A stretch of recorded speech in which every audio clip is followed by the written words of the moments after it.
برنامه سیاسی و تحلیلی دیدگاه. سلام علیکم و رحمت الله. امیدوارم همه تان صحتید. در برنامه سیاسی و تحلیلی دیدگاه شوکت محمد با شما هستم. امروز درباره مشکل‌های عوض نام در تاجیکستان صحبت می‌کنیم.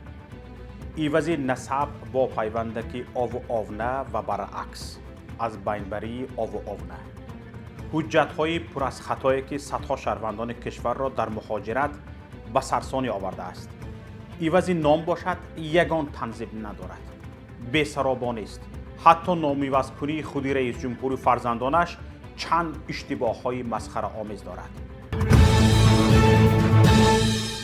مجلس نمایندگان تاجیکستان تصویب طرح اصلاح قانونی مقررات ثبت اسناد شهروندان کشور برداشتن پسوندهای روسی از نام خانوادگی تاجیکان را آسان‌تر کرد. مظفر اشوریان وزیر عدلیه تاجیکستان هنگام ارائه این طرح در نشست مجلس نمایندگان گفته که هدف از این اقدام شتاب بخشیدن بر روند حذف پسوندهای روسی از نام خانوادگی تاجیک هاست. این مسئول دولتی تاکید کرد اگر قبلا روند بررسی درخواست شهروندان تاجیکستان برای حذف پسوندهای روسی از نام خانوادگی آنها از 3 تا 6 ماه زمان می‌برد، اکنون با اصلاح این قانون این مدت بین 1 تا 1.5 ماه طول خواهد کشید. به گفته معاون وزیر عدلیه تاجیکستان از سال 2015 تا کنون بیش از 178,000 نفر در تاجیکستان نام خانوادگی خود را با حذف پسوندهای روسی و استفاده از پسوندهای فارسی تغییر دادند. همچنین تقریباً تمام وزیران، رئیسان اداره‌های دولتی، رئیسان ولایت‌ها و شهر و نواحی تاجیکستان پسوندهای روسی را از نام خانوادگی خود حذف کردند. در این میان تنها سید مومن یتیموف رئیس کمیته دولتی امنیتی ملی و یادگار فیضوف رئیس ولایت بدخشان همچنان نام خانوادگی بر جای مانده از دوران شوروی را استفاده می کنند. این هم یگان سکرتش بودگی است. تماشابینان گرامی، باید گفت که این یکی از کمترین اقدام‌های واقعاً ملی و قابل دستگیری حکومت است که راه اندازی شده است. اما چند مشکل وجود دارد که باید حل خود را پیدا کند. مشکل اساسی پایدار نبودن خود حکومت در تصمیم‌هایش در این سمت است. برای مثال ماه مارت سال 2016 نسب‌گذاری ملی حتمی شده و استفاده پیوندک‌های روسی مثل آو، آویچ، آونه منع شده بودند. اما بعد اعتراض مقامداران روسیه به این قرار حتمیت استفاده نسب‌گذاری ملی به طور غیر رسمی از بین رفت. یعنی هر کسی میخواست نسبش را با پیوندک‌های روسی میماند و قانون از طرف خود مقامات صرف نظر میشد. اعتراض روس‌ها تنها با اظهارات بعض مقامات آن تمام نشد، بلکه در سرحد و فرودگاه‌های این کشور حالت‌های فشار به دارندگان نام و نسب تاجیکی حتی استرداد برخی از آنها مشاهده شدند. هرچند این حالت‌ها سراسری نبوده، تنها به شکل استثنایی رخ می‌دادند، اما باعث شدند در تاجیکستان هزارها نفر به اداره‌های قید اسناد برای روسی کنانی نسب تاجیکی خود مراجعت کنند. میل مردم به حد بالا رفت که مقامات مجبور به تأسیس کمیسیون برای آموزشی سبب‌های آن شدند. از آغاز سال 2018 یک گروه مخصوصی تأسیس داده شده از کمیته زبان و اصطلاحات تاجیکستان ناحیه به ناحیه گشته سبب روند برگشت شهروندان به پسوندک‌های روسی را آموزند. تحقیق گروه متخصصان کمیته در ناحیه‌های یاوان، سپیتامین، استرافشان، شهرستان، اشت و مسچاه نشان داده است که اکثر آنهایی که می‌خواهند پسوند زاده و ایان را با آو و آوه عوض کنند مهاجران کاری در روسیه هستند. بیشتر آنها گفتند که با نسب‌های ملی در روسیه دچار مشکلی زیاد گشتند. هرچند این دعوا کمتر تصدیق خودش را می‌یابد و بسیار کسانی هستند میگویند که این مشکل با آنها هیچگاه وجود نداشته است. همان سال نظرپرسی ها هم نشان داده بودند که بیش از 60% پرسیده شدگان طرفدار باقی ماندن پیوندک های روسی نسب هستند و سبب اساسی این نظرشان را مشکلات با پلیس و سرحدبانان روس نامیدند. اما آمارهای هم نشر شدند که نفران زیاد با نسب‌های تاجیکی شهروندی روسیه را دریافت کردند و هیچ مشکلی برایشان پیش نآمده است. به نظر می رسد مشکل سازی برای دارندگان نسب‌های ملی تاجیکی در روسیه یک فرمان نچندان فراگیری مقامات این کشور به خاطر کند کردن یا حتی باز داشتن این روند بوده است. چون قبل از سال 2016 هم این مشکل بار پیش آمده و سر و صداهای بلند شده بودند، اما دوباره خاموش شدند. روند چشمرس تاجیکی سازی نسب بعد تصمیم رئیس جمهور شروع شد. سال 2007 رئیس جمهور تاجیکستان به نامگذاری ملی تاکید کرد و اسم خود را از رحمانوف امامعلی شریپوویچ به امامعلی رحمان تبدیل داد. در پی این تصمیم رئیس جمهور برخی از منصبداران تاجیک نیز نام و نسب خود را تاجیکی کردند. سپس یک روند مجبورسازی اول منصبداران، سپس کارمندان عادی، بودجوی و کودکان نوتولد شده شروع شد. منصبداران یا کارمندان دولتی که نمیخواستند نسبشان را تاجیکی کنند، به دستگیری نکردن سیاستی ملی جناب عالی متهم و گاه تهدید به از کار رانده شدن میشدند. حتی گاه این سوال به واردان نوزادها که نمیخواستند به فرزندان نسب تاجیکی گذارند داده میشد: شما ضد سیاست جناب هستید؟ شما سیاست جناب را طرفداری نمی کنید؟ انمی خیلی سوال ها داده می شد. برای همین از ترس قرار گرفتن در روی خط آنهایی که ضد سیاست دولت هستند، بدون خواست خود بسیار شخصان نسب تاجیکی گرفتند. اما ظاهرا مقامات روسیه به این مجبورکنی ها واکنش تند توسط کانال های دیپلماتیک کردند که سر و صداها یک بار خاموش شدند. حتی زمان برخی از مقامات اداره های ثبت اسناد شهروندی در ناحیه ها این ادعا را داشتند که گرفتن نسب تاجیکی دوباره منع شده است و باید همه دارای نسب ها با پیوندک های آو و آویچ باشند. حالا به نظر می رسد حکومت راهی ملائمتر از دو دفعه اول را پیش گرفته است. یعنی نه با راه فشار و مجبورسازی، بلکه با راه تشویق با سبکتر کردن ثبت اسناد. ولی آیا این کار شمار خواهشمندان برگشتن به نسب‌های ملی را بیشتر خواهد کرد؟ جای شبهه است. باور کردنی نیست. تا زمانی که حکومت مسئله فشار بالای مهاجران بنابر داشتن نسب ملی را با شریک استراتژیش روسیه حل نکند، در گمان است خانواده های مهاجردار که نه کمتر از 80% اهالی کشور را تشکیل می کنند، اختیاراً رو به تاجیکی کنی نسب‌هایشان آورند. مشکلی دیگری که در این سمت جای دارد نبودن ترتیب معینی نسب گذاری است. هر کسی نسبش را همان گونه که میخواهد انتخاب میکند. یکی با پیوندک زاده، دیگری با پیوندک پور، سومی با پیوندک ایان و غیره. همچنین ترتیب معینی انتخاب پیوندک به نام پدر و نسب وجود ندارد. یکی پیوندک پور را به نام پدر و زاده را به نسب میگذارد، دیگری برعکس. کارشناسان از جمله امید جیهانی چند ترتیب انتخاب یگانه نسب گذاری را پیشنهاد کردند، اما تا حال از جانب مقامات نادیده گرفته می شود. زبانشناس تاجیک امید جیهانی به ما گفت که هرچند تاجیکان آچست و ندارند، ولی چون اصرار دارند که باید حتما آن را داشته باشند، میتوان این دو پسوند را به نام پدر چسباند و آچسته یا پیدنام پاترونیم ساخت. پور به جای آویچ یا ایویچ، دخت به جای آونه یا ایونه. نمونهش را از خاندان خودش گرفت. امید جیهانی که گفت مثلا گریم جیهانی اردشیر امیدپور، جیهانی رخشانه امید دخت.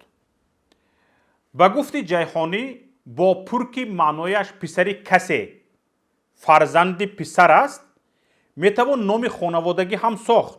مثلا عالم پور، نادر پور، پور داوود، پور محمدی. اما با دخت که معنایش دختر کسی فرزند دختر است، نمیتوان نام خانوادگی ساخت. چرا؟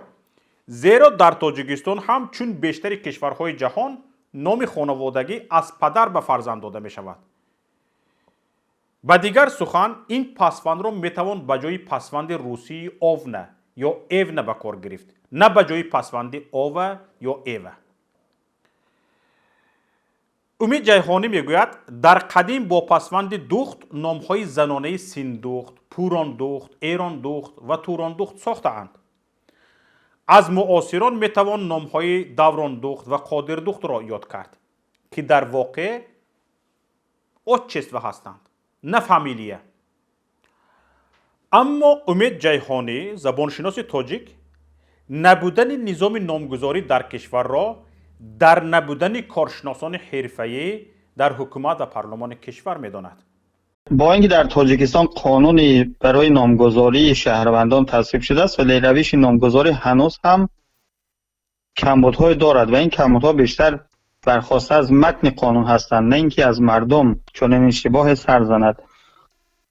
اینکه یک ملت باید نامگذاری یکسان داشته باشد درست هست، ولی مردم تاجیک نامگذاری بسیار تاریخی دارند و با یک یا دو سه تا پسوند نام خانواده ساز نمیشد مردم را مجبور کرد که تنها همین ها را به کار برند و دیگرها را نه. آن چیزی که من میگفتم این است که مردم باید در انتخاب نام خانوادگی آزاد باشند، یعنی هر خانواده باید خود برای خویش نامی را انتخاب کند، ولی افراد یک خانواده، اعضای یک خانواده باید یک نامی عمومی داشته باشند.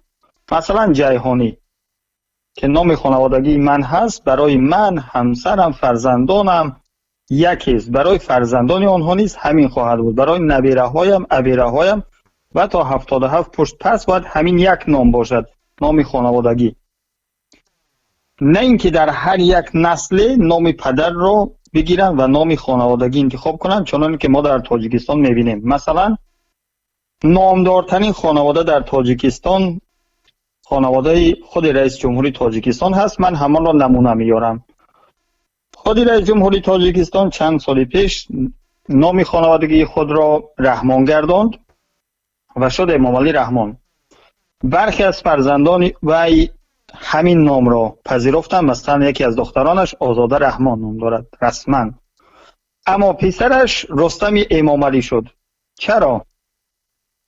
این یک اشتباه است که باید اصلاح میکردن، یعنی حتما باید فرزند رئیس جمهوری تاجیکستان نام خانوادگی را میداشت که پدرش دارد، یعنی رحمان، نه چیزی دیگره، نه امام علی، نه شریف زاده، نه دیگر.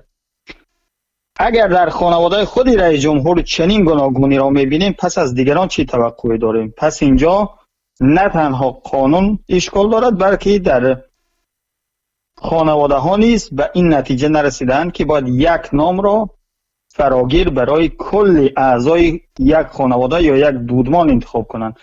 از اینجاست که مثلا در یک خانواده اگر دو برادر باشد، فرزندان یکیشون فلانی زاده میشن، فرزندان دیگرشون میشن مثلا فلانیان، که چنین نباید باشد.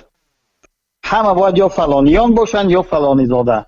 در 77 پشت تفاوت ندارد، چون یک خانواده هست و این خویشاوندی آنها را، پیوند خویشاوندی آنها را نشان میدهد. باید همین یک نام از نسل به نسل داده شد و تغییر نیابد، هرگز نباید تغییر یابد. مثلا خانواده دودمان سامانیان رو بگیرید، هر چند پادشاهی که داشتن همشون یک نام خانوادگی داشتن، سامانی، گرچه در روزگار خودشون رسما چنین چیزی وجود نداشته است. آنچه ما امروز نام خانوادگی میگوییم در قدیم چنین چیزی نبوده است. یا مثلا پیشتر از آنها بگیرید پادشاهان ساسانی را، 450 سال حکومت کردن، همشون ساسانی نام داشتند. یعنی این رسمی ما بسیار کهن‌تر از رسمی بسیار از مردمان همسایه‌مان هست، از جمله روس‌ها که در تاجیکستان روس‌ها را برای خود نمونه گرفته‌اند. و یک کار دیگری که تقلید از روس‌ها میکنند این است که حتما باید برای فرزندان نامی پدر را نیز پسوندی بچسبانند و حتما باید آدچستوایی بسازند. حتما تاجیک‌ها آدچستوا نداشتند، هرگز. ما نامی پدر داریم، نامی پدر پسوند نمیگیرد. مثلا فرزندان من نه امیدپور هستند نه امیددخت هستند. ما تاجیک‌ها چنین چیزی نداشته ایم. نامی پدر اگر پسوند بگیرد نامی دیگری میشود. مثلا مثال بگیریم، خود حضرت صدرالدین عینی را بگیریم، وی رسما صدرالدین سید مرادزاده نام دارد، عینی تخلصی وی هست و نام پدری وی سید مراد بوده است، نه سید مرادزاده. این سید مرادزاده برای وی نامی خانوادگی هم نشد. برای استاد عینی نامی خانوادگی همان تخلص شد که عینی بود. فرزندان استاد صدرالدین عینی همه‌شون نام خانوادگی عینی دارند. مگر غیر از این است؟ نیست. پس ما باید این روش رو نگه می داشتیم و در تاجیکستان هم باید چنین می شد که نام ها باید 3 بخش داشته باشند: حتما نام خانوادگی، حتما نام شخص و حتما نام پدر. نام پدر هم یا می تواند پسوند نداشته باشد که رسما و قدیما ما چنین رسمی نداشته ایم که نام پدر پسوند بگیرد. دومین که چنانه که میگویند اگر ضرورت بود روا بود، می توان پسوندی به نام پدر هم چسباند. ولی این نکته را باید در نظر گرفت که زبان ما که فارسی هست جنس مرد و زن ندارد که پسوندی زاد را برای پسران و پسوندی زاده را برای دختران اختصاص بدهیم. چون این چیزی در زبان ما وجود ندارد. تماشابینان گرامی، اینجا باید به چند چیز دیگر اشاره کرد. مشکل های هم وجود دارد که هزارها نفر مجبور به عوض نمودن حجت و وارد کردن تغییرات در نام یا نسب می شوند. خطانویسی مسئولین اداره های ثبت اسناد، شعبه های شناسنامه‌دهی، خصوصا مهاجران بیچاره را خیلی سرسان می کند. حالت هایی که خطای در نام، نسب یا نام پدر و حتی در سنه تولد شهروندان می رود خیلی زیاد است. این خطاهای به گفته خود کارمندان تکنیکی اما در اصل گراماتیکی آنها باعث پیش آمدن مشکلات زیاد به شهروندان بنابر فرق در حجت ها می شود. مثلا یکی نسبش در زادنامه نصرالدینوف با 2 د نوشته شده است، اما در شناسنامه با 1 د نصرالدینوف. وقت این نفر جای حجت می سپارد، به خصوص در خارج، بنابر فرقی در آنها بوده حجتش را قبول نمی کنند یا مشکلات دیگری پیش می آورند. شهروند مجبور است به کشور برگردد و حجتهایش را عوض کند. این حجت عوض کنی یک شهروند را کرایه رفت و آمد، صرف و خراجات به حجت، دوتاز تا 6 ماه را طلب می کند. یعنی به خاطر یک حرف دیگر بودن یک شهروند 6 ماه و 1 سال سرگردان می شود. یک کارمندی بی مسئولیت و بی سواد سبب می شود صدها نفر سرسان شوند. این حالت در تمام ناحیه های جمهوری وجود دارد. بی نظامی نامگذاری باشد، حتی در خاندان خود رئیس جمهور وجود دارد. بی نظامی نامگذاری دور نمی رویم، در خاندان خود رئیس جمهور وجود دارد. به طور مثال فرض کردیم امام علی شریفویچ رحمانوف حالا نام خود را از سال 2007 به این سو امام علی و نسبش را رحمان کرده است. امام علی رحمان отчество ندارد. پسرش نام خود را رستم امام علی کرده است. رستم نسب ندارد.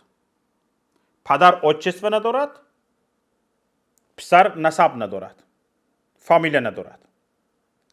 یکی رئیس جمهور است، دیگر رئیس مجلس ملی، شخص اول و دومی کشور. فرض کردیم این دو نفر، شخص یکم و شخص دومی کشور، پدر و پسر به روسیه سفر کردند که آنجا بیشتر با نام نیو یا با نسب یا با نام پدر نام میگیرند. مثال ولادیمیر پوتین را بیشتر ولادیمیر نمیگویند، پوتین میگویند. اکنون این پدر و پسر را اگر با نسب نام برند چی باید بگویند؟ مثلا اگر گفتنی باشند که هر دوی اینها بر روسیه سفر روسیه انجام دادند، باید اگر با نسبشون نام گیرند چی بگویند؟ امام علی و رحمان بر روسیه سفری کاری انجام دادند، همین خیلی باید بگویند. امام علی رستم است، رحمان امام علی است. فهمیدید دارم چی میگویم؟ خصوصا این مثال به مسئولین حکومت پارلمان تاجیکستان تعلق دارد. به نفران تعلق دارد که با توصیه آنها این خاندان نام دیگر کرده اند. این مسخره باید پیش از همه در خود عائله رئیس جمهور اصلاح شود. یک نفر به نسب، یک نفر به نام پدر، یک نفر حالا آوه دارد. در خودی عائله رئیس جمهور نظام خانوادگی یعنی نسبی خانوادگی نیست. انا برای همین هم پیش از همه این مسخره، اصلاح این مسخره باید از عائله رئیس جمهور سر شود. اینجا برنامه امروزه ما به پایان رسید و من با شما خیر خوش میکنم. انتظار پیشنهاد ملاحظه ها و همکاری های شما هستیم. سلامت و پیروز باشید. خیر تا هفته دیگر. برنامه سیاسی و تحلیلی دیدگاه.